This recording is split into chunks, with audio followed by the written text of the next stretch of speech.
Assalamualaikum warahmatullahi wabarakatuh. Selamat pagi anak-anak kelas 5 yang hebat, yang cerdas ceria, soleh-soleha juga ya. Baik, pagi ini kita mau masuk di pembelajaran pertama untuk tema 9. Asik ya. Tema 8 sudah berlalu, kita mulai pembelajaran tema 9. Temanya apa anak-anak? Benda-benda di sekitar kita. Subtema 1, benda tunggal dan benda campuran. Kali ini pada pembelajaran 1, kita akan belajar muatan pelajaran bahasa Indonesia dan IPA. Dalam kehidupan sehari-hari, kita sering menjumpai iklan, ya. Iklan yang dipasang di berbagai media, di media elektronik, media cetak, atau bahkan kita sering temukan di tepi-tepi jalan ya, di atas-atas bangunan.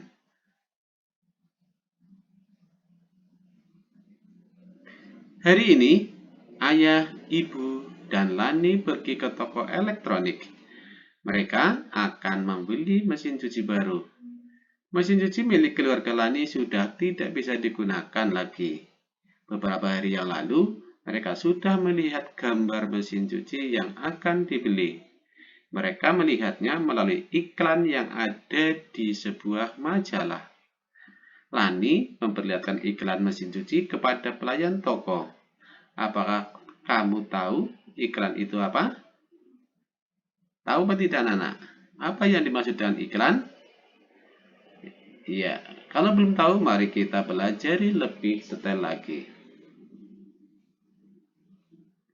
Iklan adalah informasi untuk mendorong, membujuk, atau memberikan pengaruh kepada pembaca agar tertarik pada barang atau jasa yang ditawarkan. Iklan disajikan dalam bentuk kalimat ajakan ya. Kalimatnya mengajak ya, membujuk ya agar konsumen tertarik dan akhirnya membeli. Dalam menyampaikan iklan ada medianya ya, ada perantaranya. Apa saja ya? Media penyampaian iklan itu secara garis besar dibagi dua, yaitu media cetak dan media elektronik. Media cetak adalah melalui koran, majalah, tabloid, atau brosur. Pokoknya pada benda-benda yang dicetak ya. Melalui media elektronik contohnya adalah melalui televisi, radio, ya, internet, ya, dan media-media elektronik lainnya. Perhatikan iklan di bawah ini. Ini ya iklan yang dilihat oleh keluarga Lani ya, karena mesin cucinya rusak ya.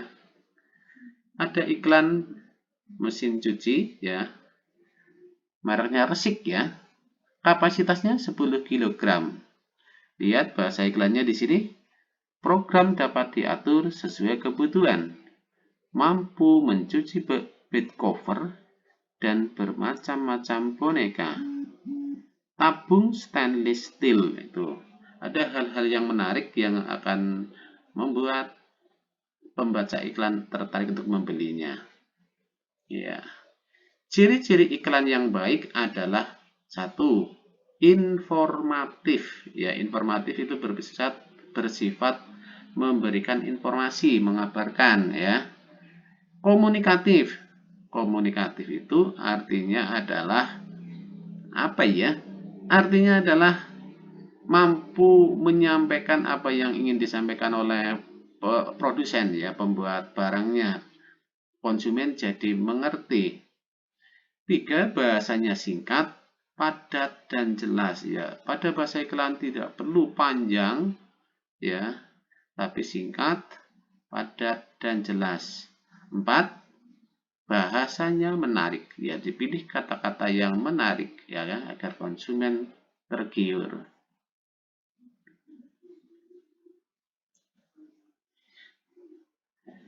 Keluarga Lani sudah mendapatkan mesin cuci baru ya, tadi sudah milih-milih toko ya, terus akhirnya membeli. Lani memasukkan baju ke dalam mesin cuci, kemudian ibu masukkan deterjen. Ibu juga mengisi tabung mesin cuci dengan air. Setelah selesai mencuci, ibu mengeluarkan air melalui selang pada mesin cuci. Air yang keluar dari selang mesin cuci tidak bening lagi. Air itu sudah bercampur dengan deterjen dan kotoran dari pakaian. Ya, airnya tadinya bersih untuk mencuci jadi kotor ya. Anak-anak, semua benda yang ada di sekitar kita termasuk materi. Ingat, semua benda apa saja yang ada di sekitar kita pada pembelajaran IPA ini disebut dengan materi. Lalu materi apa?